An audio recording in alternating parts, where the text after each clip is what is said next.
What's up guys, duarktikhq with another Marvel Strike Force video, and this is gonna be the first video of a few, I don't know how many, probably 3, talking about all the bad things that other content creators have been talking about.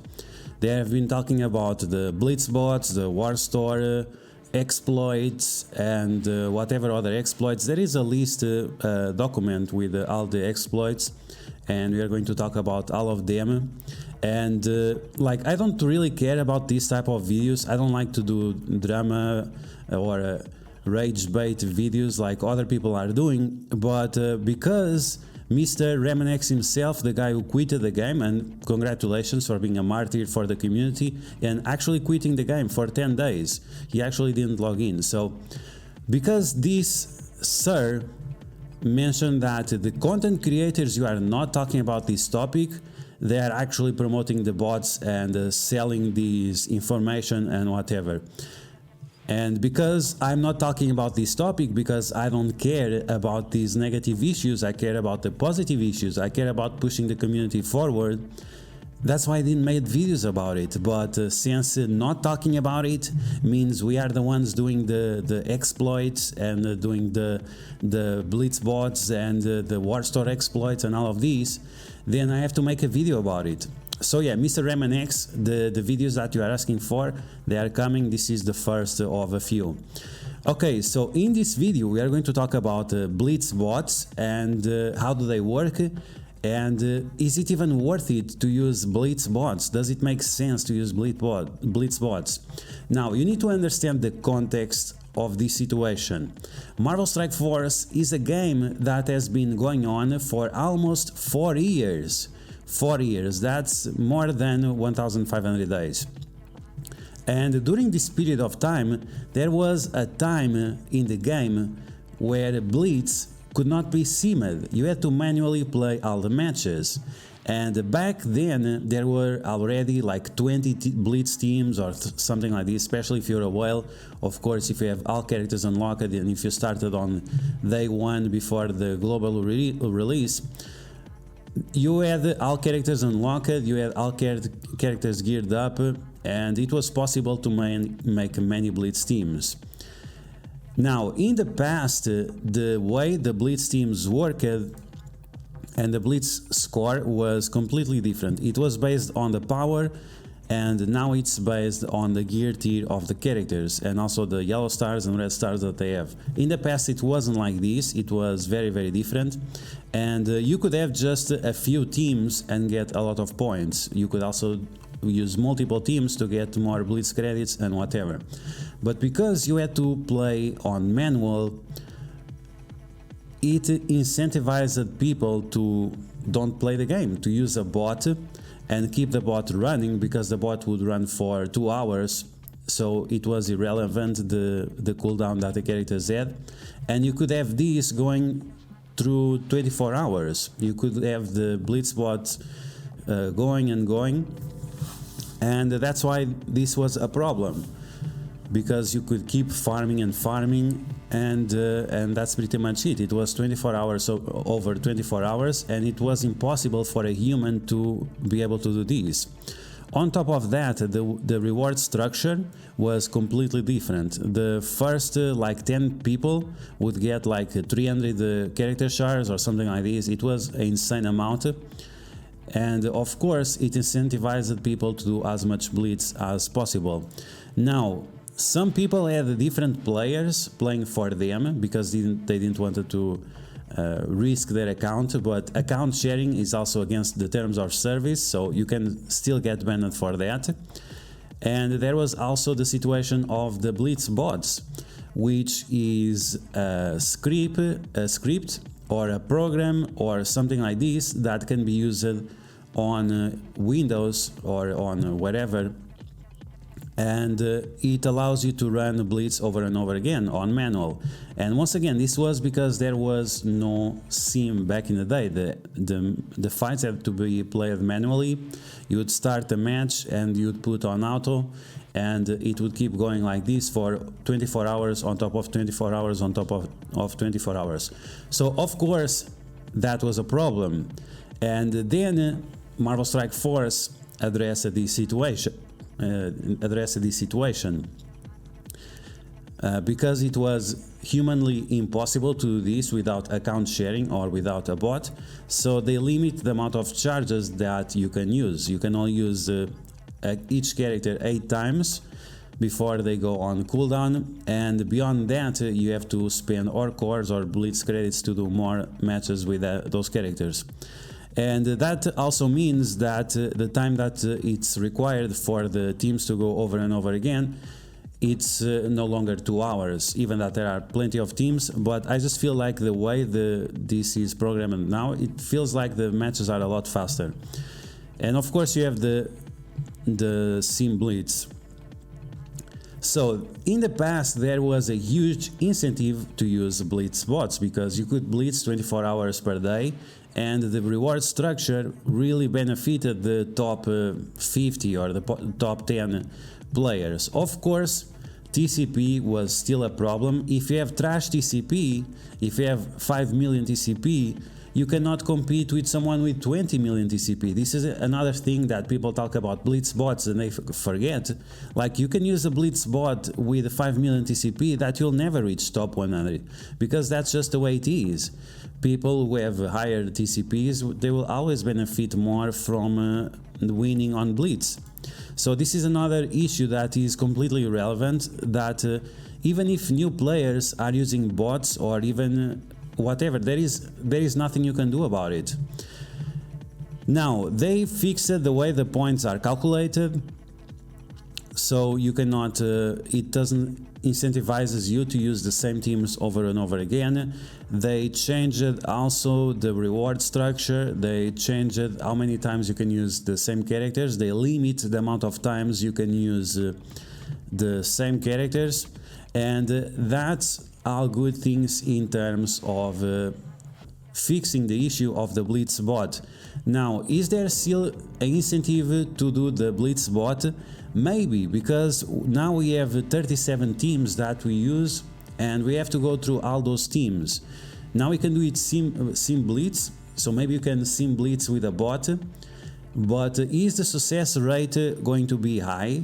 No, that's the problem. And there are many websites.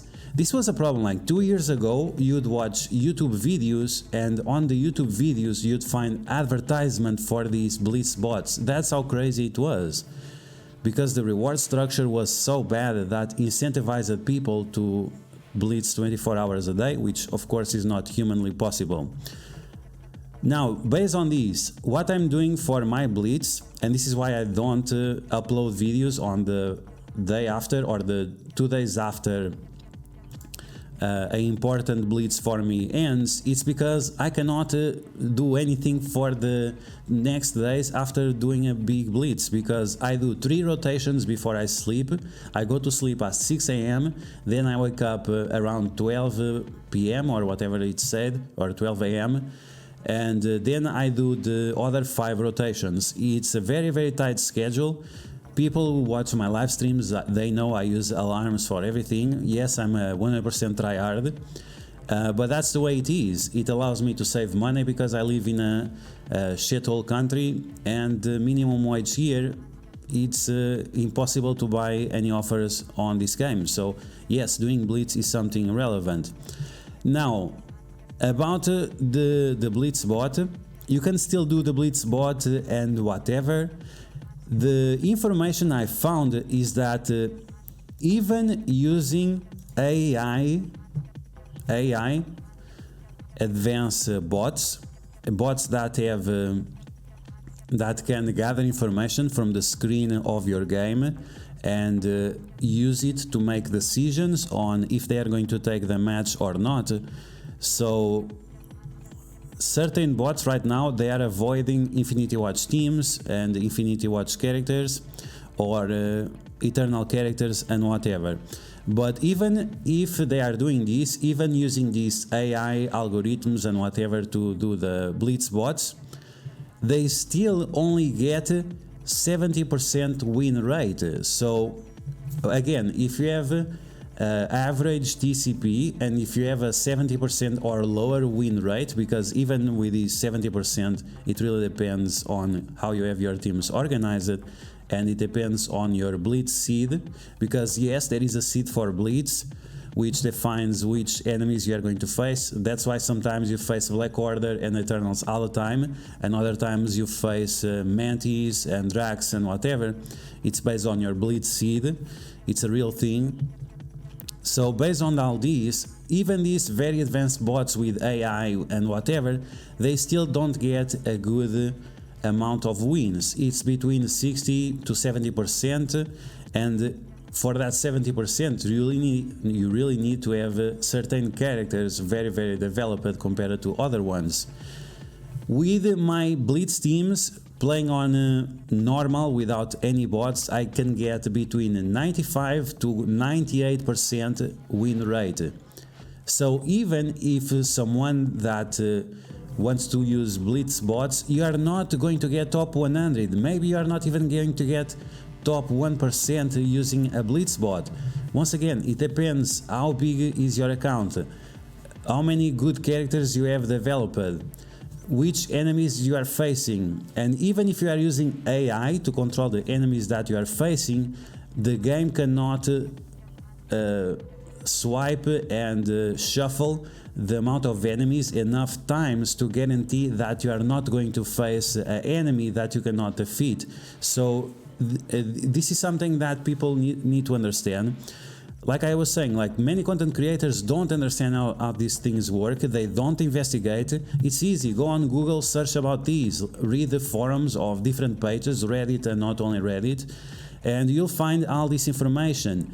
Blitzbot is not a problem. It was in the past, but now the Scopely or whatever, the Boundless, they changed the system in a way that this is not possible. Now, there is still something they could do to improve on these Blitz bots. Like I said, it's still possible to do it now with the Sim Blitz and all of these. And it is, if the player is inactive for more than 10 minutes, the player should be logged off. This would stop the Blitz bots from doing the 2 hours do the 2 hours 8 times per day. And that would break the Blitz bot, so we cannot continuously run it on PC or whatever. Yes, on PC, because on your phone you cannot do this. So this is something that they can still go on and do it. I think it's unnecessary that the game allows us to be logged on for 24 hours without logging us off, and I don't even understand how this is good for their servers, but it's something that they could easily fix. Like if you are completely inactive for 10 minutes, log off from the game. The game should kick you out from the server. This is something that they can still do to improve the situation of the Blitz bots, to prevent the bots to restart every 2 hours. And that's pretty much it. Now, the last point on this topic of the Blitz bots, and this is something that RamonX has been asking for, is to install software on your phone that can detect cheats. Now, first, this is very hard to do, and it requires to have access to the kernel of your phone, to access the root of your phone, and this can compromise the warranty of your phone. That's the first point. The second point is that what about your privacy? Does your privacy doesn't matter anymore? Are you going to allow MSF to have access to all your data and all the information, including like bank accounts and whatever, on your phone? Because this is what you are exposing yourself to when you accept this type of control on your devices and on your life. And this is why I call some of these people fascists, because they are fascists. They want to control your life, they want to control your opinion, and they want you to accept everything that they say as it is. But when you are sacrificing your freedom and your privacy for these egalitarian ideas, you are walking a very dangerous path. I have no problem with this, but other people that maybe they have strange preferences in terms of certain things, and there are a lot of these people in the community. Maybe if their preferences get exposed out there in the public, maybe they will have a bigger problem. So you really need to think if you want to compromise your privacy, just to make sure that the very few people that are using the Blitz bots, which have a win rate once again between 50% and 70% max, if you have the right characters invested and all of these situations, if it's really worth it to compromise your privacy for this. You let me know in the comments below what you think about all this situation, about the Blitz bots, and if my information was good enough to make you understand that this is a non-issue, that there are many factors that don't make this an issue. There are still things that MSF can and should do in order to stop with this situation. Like I said, to kick out people from the game if they are inactive for more than 10 minutes. That's something they can easily implement. And once again, let me know what you think about all of this in the comments below. And if you have any additional questions about this topic, let me know, and I will answer on future videos. Next video we'll be talking about maybe the war exploit or something else, so make sure you stay tuned for that. So that's going to be the video, guys. I hope you guys enjoyed. If you did, make sure to smash that like button, and if you're new to my channel, make sure to subscribe for more Marvel Strike Force content, and I will catch you guys later.